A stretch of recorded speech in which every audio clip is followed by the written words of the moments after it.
भवमस्यायौषं एकं नित्यं विमलमचलं सर्वदेशाशूरम्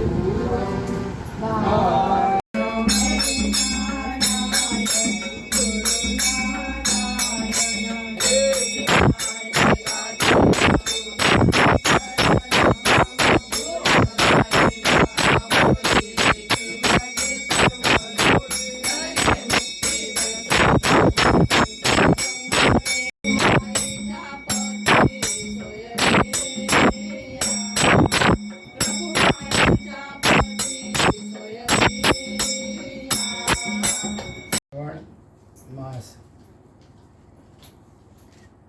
पहिला दिवस असतो आणि आपण ग्रंथ वाचन करतो. आपला गुरुग्रंथ आहे श्रीमद दासबोध समर्थ रामदास स्वामींनी रचलेला लिहिलेला आणि ती गुरुलिंग जंगम महाराजांपासून आपल्याकडे दासबोध वाचला जातो, श्रवण केलं जातं, त्याच्यावर निरूपण सांगतात महाराज. आता इथे तुम्ही सगळेजण महिनाभर रोज बरेच तुम्ही सगळे सुरुवात केलेली आहे ना, ग्रंथ रोज वाचताना, दासबोध वाचताना, समास वाचतात. या महिन्यात विशेष वाचन श्रवण सगळीकडे चालतं श्रावण महिन्यामध्ये. त्याला अर्थही खूप आहे. वातावरण सगळीकडे कसं पवित्र असतं की नाही, आल्हाददायक वातावरण असतं, फुलं रान सगळी सृष्टी आल्हाददायक असते, मनाला आनंद सृष्टीतून आहे. तसा आनंद आपल्या ठिकाणीही या वाचनातून निर्माण होतो, श्रवणातून निर्माण होतो. आता हे जे वाचन आपण करणार किंवा श्रवण आपण करणार ते कशासाठी आहे हा मूळ प्रश्न आहे. कशासाठी हे सगळं करायचं की नाही. किंवा आपल्याला आता इथे सुरुवातीलाच बघा सांगितलेलं आहे, भक्ती सांगितलेली आहे मुख्य. ती भक्ती तरी कशासाठी, हा काय नसता उद्योग. आम्ही आपलं आमचं चाललेलं असतं आणि हे मध्येच काहीतरी सांगतात ना, मला भजन करा, नामस्मरण करा, ध्यानाला बसा. हे काय आहे बाबा, कशासाठी आहे.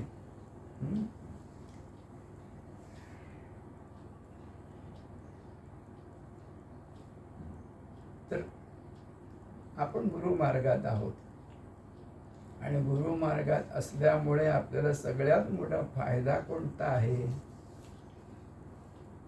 कोणता फायदा आहे तर सगळं जग एका दिशेला चाललेलं आहे, बरोबर. आणि आपण मात्र त्या जगाची दिशा सोडून वेगळा मार्ग आहे, काहीतरी आहे की नाही. तुम्हाला असं वाटतं की नाही, हे काहीतरी वेगळं आपल्याला महाराज सांगतात आणि ते बरोबर आहे. बरोबर आहे. महाराज आपल्याला सांगतात, दासबोधामध्ये आपल्याला सांगितलं जात आहे की तुम्ही जग खरं मानू नका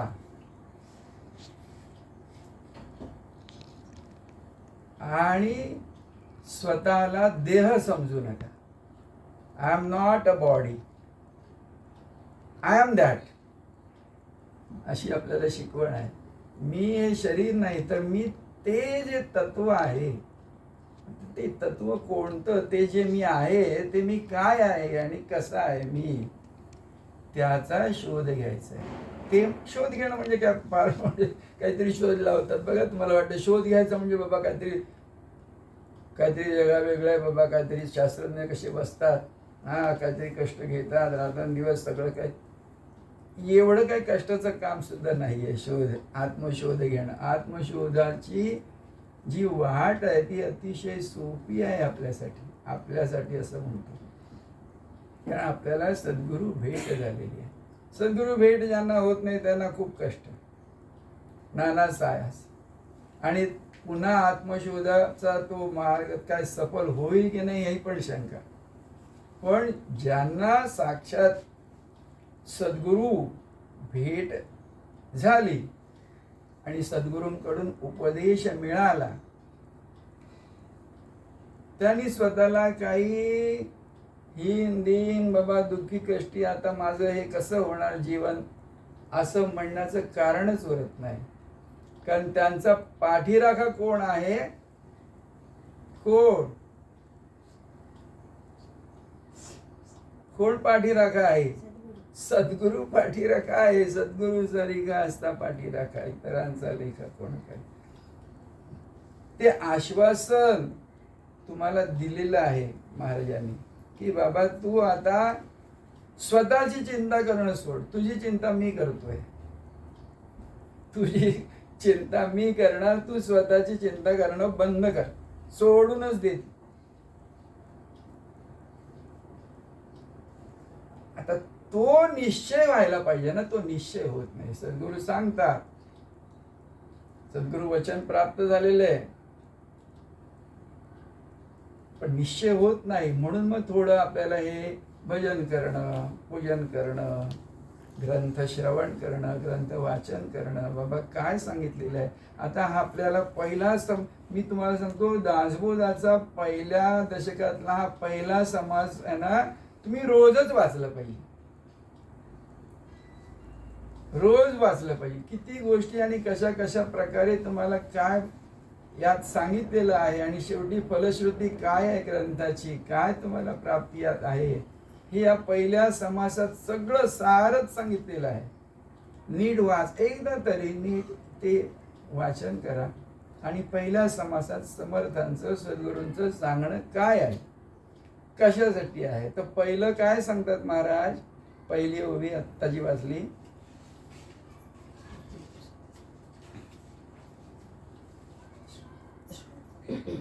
श्रोते पुसते कोण ग्रंथ, हा संवाद आहे. कळलं का? गुरु आणि शिष्य, श्रोते आणि वक्ता यांचा संवाद आहे. तर श्रोते म्हणतात बाबा काय आहे, कोणता ग्रंथ आहे, काय याच्यात सांगितलेलं आहे. ते पुढच्या याच्यात त्यांनी सांगितलं की काय आहे, काय आहे. सुरुवातीच वाचलं, ग्रंथानाम दासबोध गुरु शिष्यांचा संवाद, येथे बोलिला विशद भक्ती मार्ग. पहिलं सांगितलेलं आहे की या ग्रंथामध्ये, या ग्रंथामध्ये पहिलं काय तुम्हाला सांगितलेलं, ते भक्तीचा मार्ग दाखवलेला आहे. तुमचं स्वतःची ओळख तुम्हाला व्हावी म्हणून भक्तीच्या वाटेने चाला. भक्ती पहिली सांगितलेली आहे आणि शेवटी सुद्धा भक्तीच आहे. जरी ज्ञान झालं तरी भक्तीचा मार्ग सोडायचा नाही. इथे सांगितलेला आहे तो भक्ती मार्ग सांगितलेला आहे.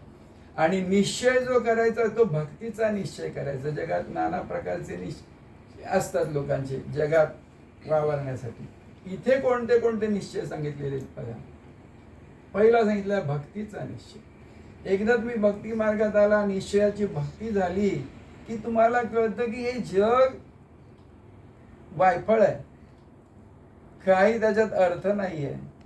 अर्थ या भक्तीतूनच आपल्याला प्राप्त होणार आहे, जो काही मिळायचा आहे. आणि मग तुम्हाला जगाविषयी वैराग्य वाटतं की काय खरं नाही, कशाला जगाच्या मागे धावायचं. आपल्याला सद्गुरू भेट झालेली आहे, सद्गुरूंनी या भक्तीचा मार्ग दाखवलेला आहे, सद्गुरूचं वचन आपल्याला प्राप्त झालेलं आहे, तेच सार आहे.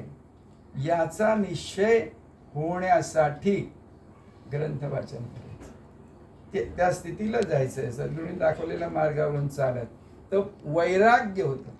आणि एकदा तुम्हाला वैराग्य आलं की जग नकोसं वाटतं, तेव्हा ज्ञान होतं. जोपर्यंत तुम्ही जगाकडे बघताय, जगाकडे धावताय, तोपर्यंत स्वतःकडे तुमची दृष्टी वळू शकतच नाही. जग जोपर्यंत खरं वाटतंय तोपर्यंत खरं मुळामध्ये आपलं स्वरूप काय आहे, आत्मज्ञान म्हणून, तिथे दृष्टी पडूच शकत नाही. जेव्हा तुम्हाला जग खोटं वाटतं तेव्हा खरं काय ते आपोआप होतं. आत्मदर्शन जे आहे ते आपोआप होतं. मग आमचे महाराज सांगतात आपेआप. मग ते आपेआप आहे, सहज आहे, नैसर्गिक आहे, बट नॅचरल.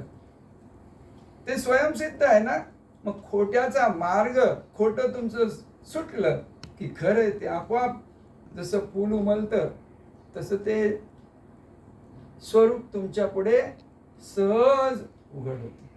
आपण कोण आहोत, हे वरचं शरीर कसं खोटं आहे, हे शरीराचा चालविता, बोलविता, करता, करविता, त्याचं प्रथम दर्शन होण्यासाठी तो वेगळा, आणखी या सगळ्यापासून वेगळा परमात्मा म्हणून जो स्वरूप आहे आपलं, ते जे आत्मज्ञान तुम्हाला आपण आहोत असं कळतं ते आहे. किती वेळा तुम्ही ऐकलंय.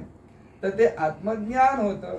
आत्मज्ञान झालं की त्या आत्मज्ञानातच परमात्म ज्ञान आहे, परमात्मा स्वरूप आहे हे उघड होतं. ते आपोआप होतं. ते काही सायास न करता. सायास फक्त जे काय ते थोडे आता हे तुम्हाला जे वाटतंय ना, आपण भजन केलं पाहिजे, ध्यानधारणा केली पाहिजे, नामस्मरण केलं पाहिजे, ग्रंथवाचन श्रवण केलं पाहिजे, हे थोडं आहे. अगदी प्रारंभीच आणि हे एवढं थोडंच आहे. मग अगदी तुम्हाला हे करू नका, पण काही तयारीचे लोक असतील ना तर हे काही करायची पण गरज नाही. एक नुसतं सद्गुरु वचन ध्यानात ठेवलं, लक्षात ठेवलं, तेही पुरेसं आहे. म्हणून आमचे महाराज काही लोकांना काय करूच नको बाबा, काय करायला पाहिजे. तू जे मुळात स्वतः आहेस, हो की नाही, आज तुझी मूळची स्थिती जी आहे तिथे पोहोचण्यासाठी काय करायला पाहिजे. व इथून दिल्लीला जायचं तर विमान करावं लागतं, हा, किंवा ट्रेनमध्ये बसावं लागतं, किंवा चर्चगेटला जायचं तर काय ते वाहन करावं लागतं. आता तुला तुझ्याच ठिकाणी पोहोचायचं तर काय करायला पाहिजे सांगा. आता इथे बसल्या ठिकाणी आपण जसे आहोत तसे परमात्मा स्वरूप आहोत. फक्त रणजित महाराजांनी एक दोनदा सांगितलंय, या बोर्डाची थुंकी त्या बोर्डावर करतात मुलं बघा. शार्दूल करतात ना, मित्र मित्र, बघ मी इकडची थुंकी तिकडे करून दाखवतो. आमचं शार्दूल तुम्हाला किती असं असं करून आणि ताबडतोब करतो. होतं की नाही.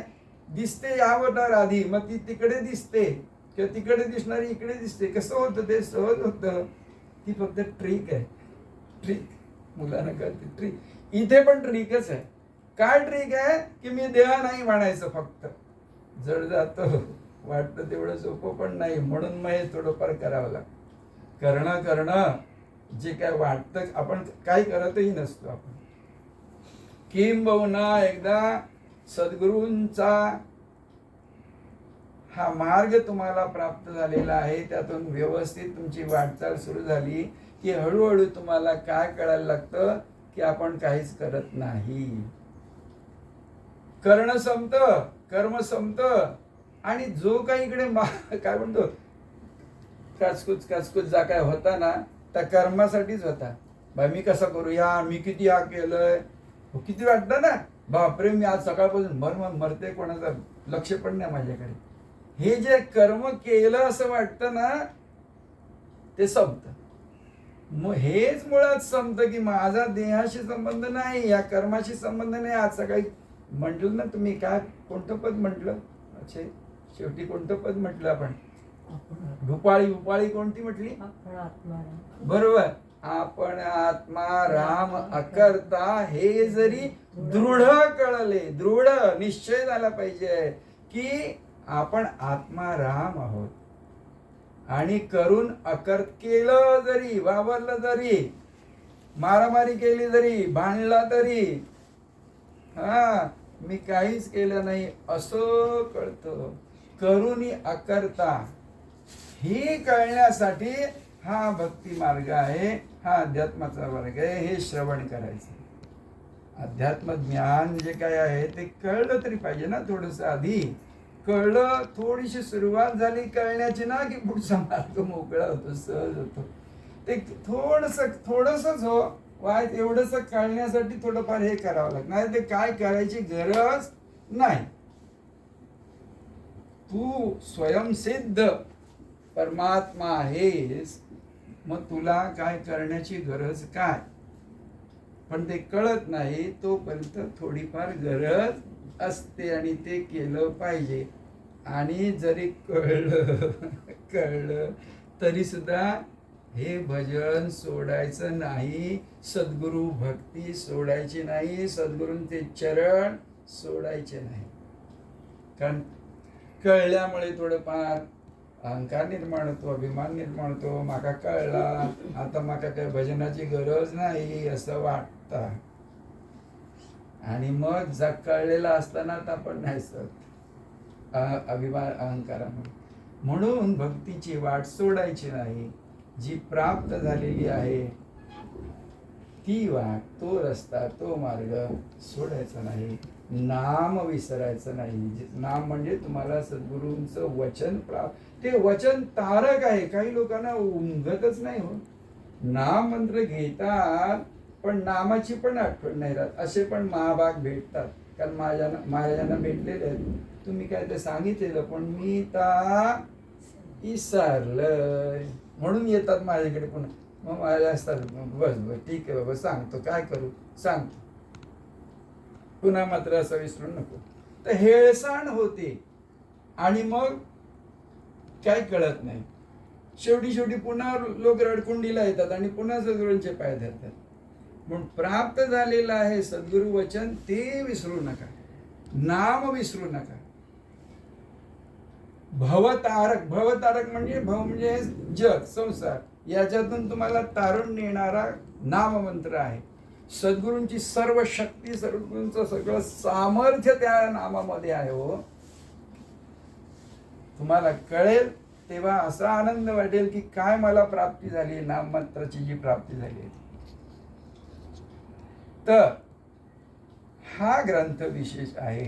आणखी पुढे दोन तीन तिसरी चौथी आणखी काय नवविधा भक्ती आणि ज्ञान, बोधिले वैराग्याचे लक्षण, बहुधा अध्यात्म निरोपण निरोपिले. तर निरोप तुम्हाला जो काही सद्गुरूंचा आहे तो अध्यात्माचा निरोप आहे.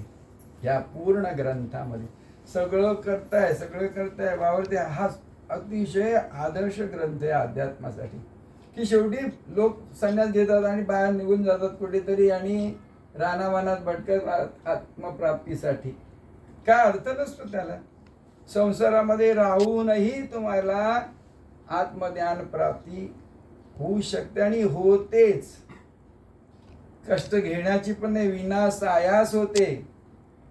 थोडस लक्ष सद्गुरुवचनाकडे दिलं पाहिजे. ते आत्मज्ञानाचा निरोप आहे तो, की प्रपंच करा आणि परमार्थ प्राप्त करा. दासबोधामध्ये तुम्हाला व्यावहारिक ज्ञानाची माहिती आहे. समर्थांनी ते केलं त्या काळामध्ये. समर्थांनी प्रपंच, आणि त्याचा आणखी एक सांगतो अर्थ वेगळा असा, रणजित महाराजांनी पण सांगितलंय. प्रपंच जे काही म्हणताना की समर्थ सांगतात की प्रपंचाच्या मार्गावर काही सोडायची गरज नाही. ते स्वतः ते सोडून गेले होते.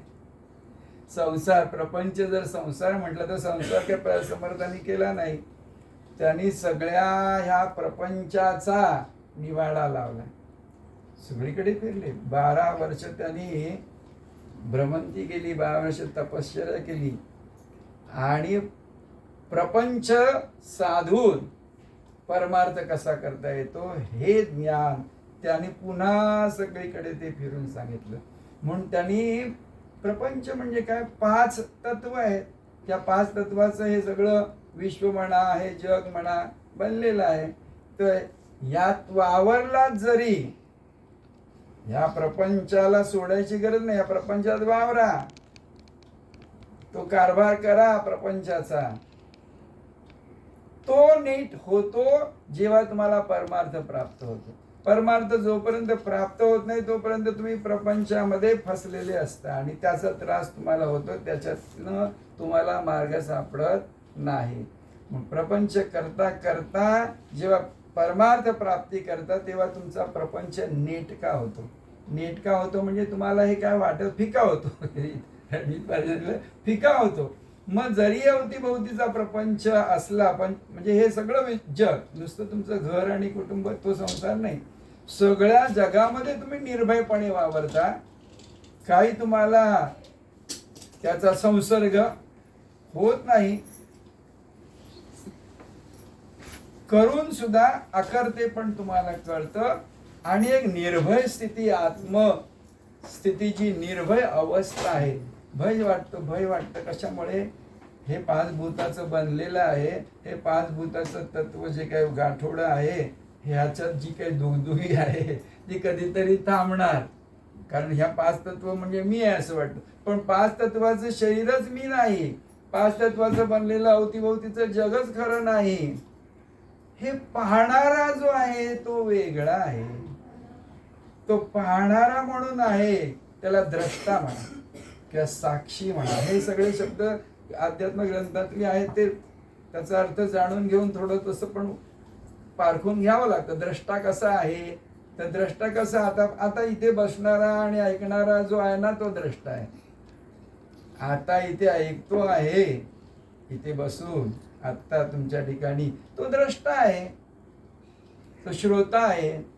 पाच काय जी संवेदना तुमच्या आहेत ना, दृष्टीतून पाहणारा तो आहे, कानाने ऐकणारा तो आहे, वास घेणारा तो आहे, जिभेने चव चाखणारा तो आहे, स्पर्श घेऊन कळलं असं ज्याला वाटते तो आहे. सगळ्याच्या मागे तो आहे, म्हणून या शरीराचं हे सगळं चाललेलं आहे. तर तो जो मागे आहे त्याला जाणायचं. मग महाराज आता ही सगळी जाणीव आहे, सगळ्या संवेदनांची मिळून जाणीव होते ना तुम्हाला. शेवटी काय आहे? शरीर म्हणजे तुमच्या ठिकाणी काय आहे? ज्ञान म्हणून एक जाणीव आहे, आपण असल्याची जाणीव आहे, बरोबर ना?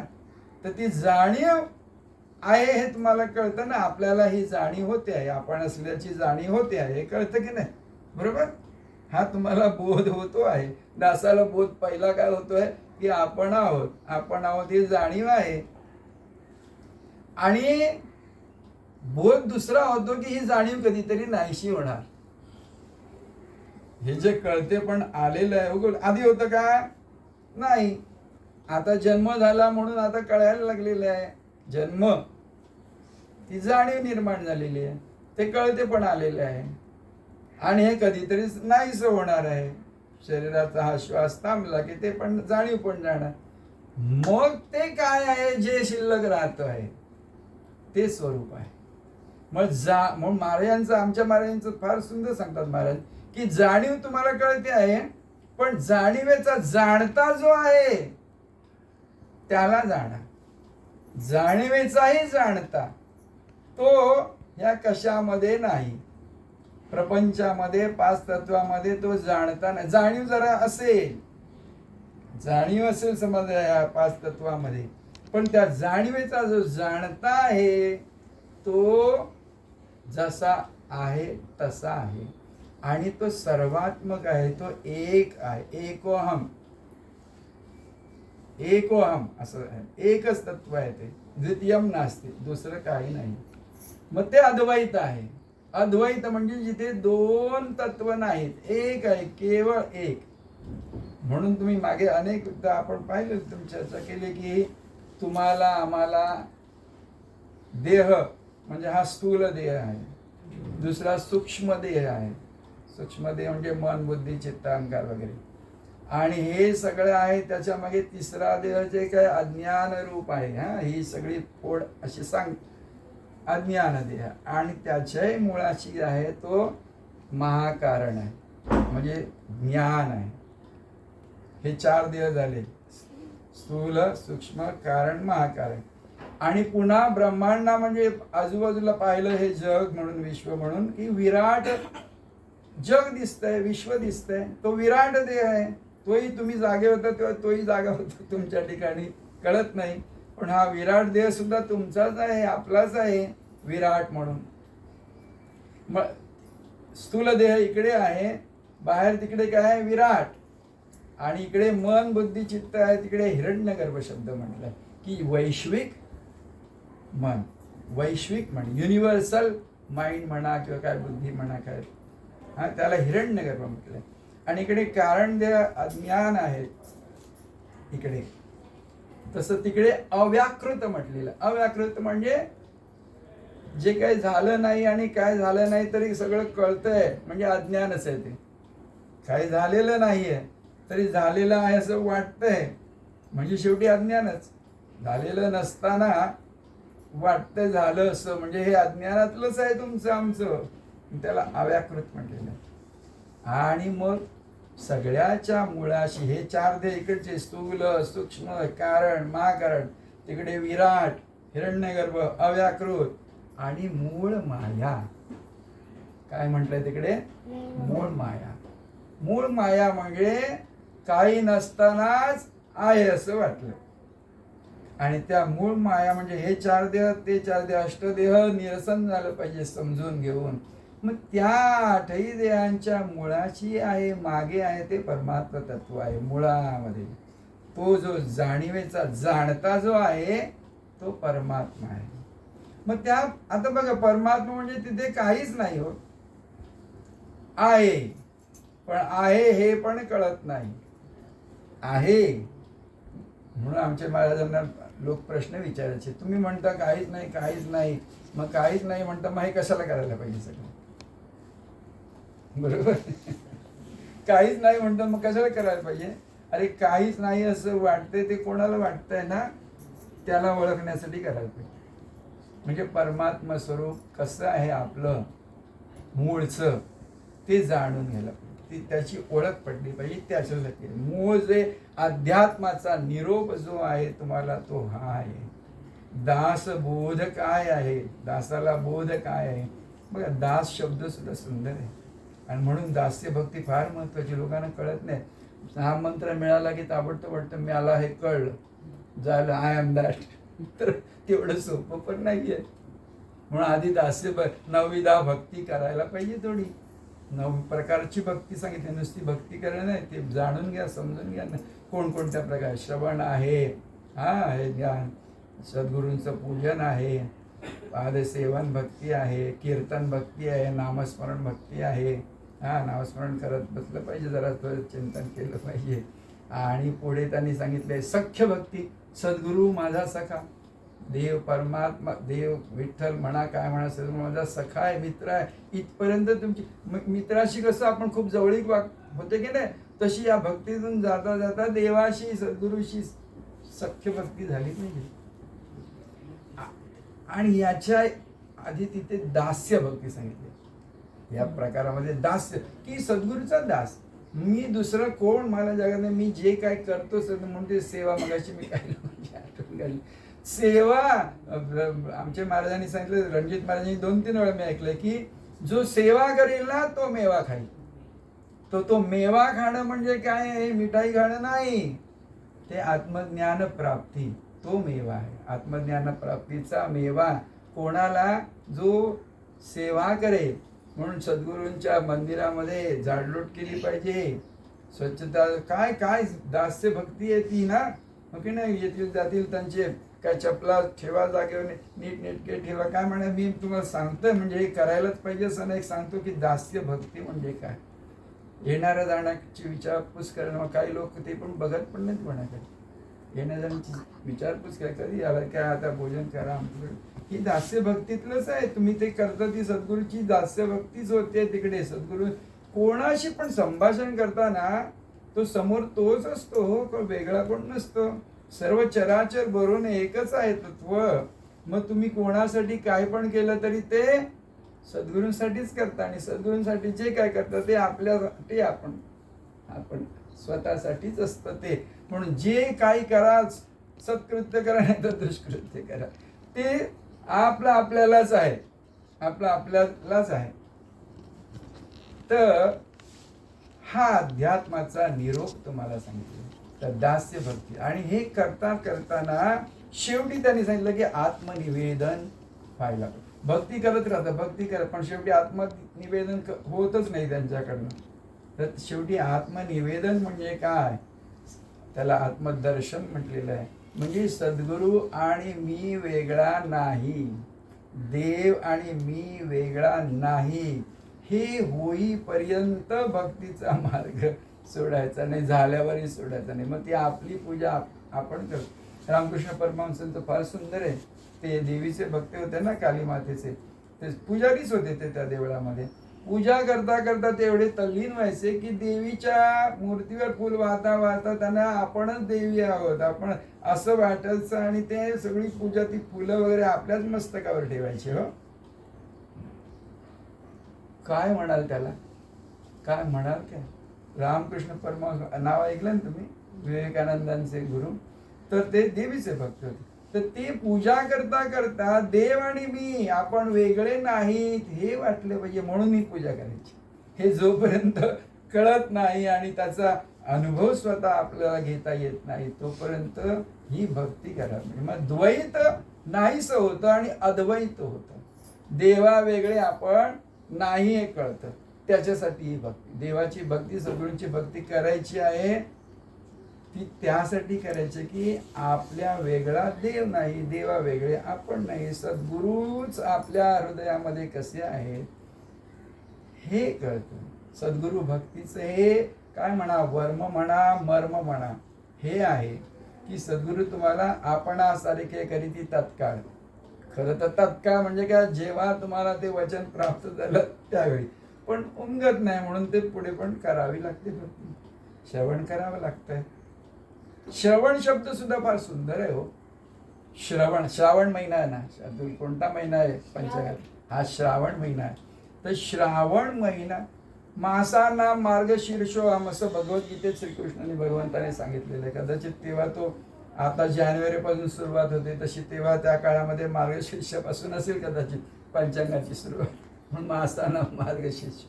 परंतु ह्या सगळ्या ह्या आपल्या भारतीय परंपरेमध्ये, अध्यात्माच्या परंपरेमध्ये किंवा संतांच्या परंपरेमध्ये श्रावण महिन्याला महत्व. का बरं महत्व आहे तर जरा शब्द बघा तो श्रावण. श्रावण पहिला अर्थ तुम्हाला काय कळतो, जे काही कळतंय ते श्रवणातून कळतंय. आणि लहान मुलाला पहिलं तेच कळतंय, ऐकून ऐकूनच मूल बोलायला शिकते. जे शब्द कानावर पडतात ना, जी भाषा, ते मूल शिकणार. तर कोण चायनीज म्हणून जन्माला येतो का कोण, किंवा हे कोण हे काय म्हणतात ते मराठी भाषा बोलतोय, गुजराती बोलतोय, कन्नड बोलतोय, ती मुलं ती भाषा कशी बोलायला लागतात, ती कानावर पडते आई वडिलांकडून, शेजाऱ्या पाजाऱ्या अवतीभोवतीच्या कडून. आणि मग ती एखादा मराठी मुलगा बघा बाजूच्या तमिळ कुटुंबामध्ये राहायला लागला, बोलायला की ते शब्द त्यांचे शिकतो आणि तमिळ बोलायला लागतो. हे कसं होतं, आई वडील तर मराठी आहेत, तो मुलगा तमिळ कसं काय बोलायला लागला, कारण ते तिकडे वातावरणातून कानावर शब्द पडले, तमिळ बोलायला लागला. म्हणजे श्रवण, ज्ञान जे होत आहे ते श्रवणातून होत आहे, बरोबर. असं म्हणतात. पक्ष्यांमध्ये पण नाही का, ते पक्ष्यांमध्ये आहे, सांगतात ते तो कोण पोपट पाळतात, तुम्ही घरामध्ये त्याला सांगितलं किंवा हा बोल विठू विठू, तो विठू विठू बोलायला लागतो. म्हणजे त्याच्या कानातून श्रवणातून ते शब्द जातात, मग तो बोलायला लागतो. बोलणारा पक्षी आपोआप घडतं. ते श्रवणातून होतं. ज्ञान जे होते ते श्रवणातून होते सृष्टीचं. मग आत्मज्ञान सुद्धा ते जे झालेलं आहे श्रवण, ते पुसलं जातं. आणि हे जे आत्मज्ञान तुम्हाला श्रवणातून सद्गुरू वचन प्राप्त होतं, ते तिथे बिंबतं, त्याचा घोष होतो. त्याचा घोष होता होता जे आधीचं आहे ते पुसलं जातंय, प्रपंचाचं ज्ञान पुसलं जातंय. आणि आत्मज्ञान आपेआप असतं. ते काही ज्ञान म्हणून काही वेगळं नसतं. ऐकलेलं सगळं श्रवणाचं नाहीसं झालं की मूळ जे आहे ते शब्द लक्षात घ्या, श्रावण. श्रावण मी पुन्हा पुन्हा उच्चार करतोय, श्रावण. श्राव होतो. श्राव होतो म्हणजे स्राव होतो. नीट आहे का, स्राव होतो. बघा, इथे काहीतरी मधाचं पोळ असेल किंवा एखाद्या झाडाचा डिंक असेल किंवा रस असेल, तो खाली ठिबकतोय म्हणजे काय होतंय, तिथे श्राव होतोय. श्राव होणे नाही का, रक्तस्राव झाला बघा, जखम झाली की रक्तस्राव होतो, वरून ते खाली गळायला लागतं, आहे की नाही. श्राव वरून खाली येतं. मग तुम्ही आम्ही इथे हे पंचतत्व जी काय निर्माण झाली आहेत, कोणती पंचतत्व, आकाश, नंतर काय वायू, नंतर काय तेज, अग्नी, जल, पृथ्वी. हे सगळं श्राव झालेलं आहे. कुठून श्राव झालेलं आहे? वरून. परमात्म तत्वाच्या पासून हे सगळं 5 तत्व झालेत आणि हे पंचभूतात्मक जग म्हणजे श्राव झालेला आहे. श्राव झालेला आहे. श्राव होऊन 5 तत्व वाहिली आणि हे सगळं जमा झालं आणि सृष्टी निर्माण झाली. पण मूळ तत्व कसं आहे? श्राव न, श्राव न. मग हे श्रवण करून तुम्हाला पोहोचायचं कुठे? जिथे कसला श्राव होत नाही असं मूळ आहे. मूळ तुमचं कसं आहे? श्रावण. श्रावण महिन्याचं महत्व म्हणून श्रावण. श्रावण महिना महत्वाचा काय की तो त्या परमात्म्याचाच महिना आहे. श्रावण काय कळतं का? काय काय हा तर तुमच्या ठिकाणी केंद्र म्हणून जे आहे ते ह्या सगळ्या श्रावापासून वेगळं आहे. तुम्ही म्हणून आहात ते ह्या श्रावामध्ये तुम्ही नाही आहात. हे सगळं जे काय झरतंय पाझरतंय जमा होतंय आणि सगळं दुःखदायक होतंय, हे सगळं सुटलं की मूळ जे आहे ते श्राव न आहे. हा ते जे तत्व आहे सद्गुरु तत्व आहे, परमात्मा तत्व आहे. तर श्रवण त्याच्यासाठी करायचं की मुळामध्ये जे केंद्र आहे परमात्मा तत्व आपल्या ठिकाणी आपण ते ओळखण्यासाठी, तिथे स्थिर होऊन राहण्यासाठी आणि ते जे चिरंतन सुख आहे, जे अमृत तत्व जे आहे ते आपणच कसे आहोत ते जाणण्यासाठी आहे. हा सगळा जो काय तो प्रपंच आहे. आणि मग काही करण्यासारखं उरत नाही. करता करविता मी नाहीये. तो जो न करता करून अकर्ता जो आहे तो कसा आहे हे जाणलं. एकदा जाणत्याला जाणलं की संपलं अध्यात्म. जाणत्याला जाणलं ओळखलं की अध्यात्म संपलं. आपणच आहोत बस. तेच आत्मप्राप्ती आहे तिथे. जय गुरु. राजाधिराज सद्गुरुनाथ निसर्गदत्त महाराज की जय.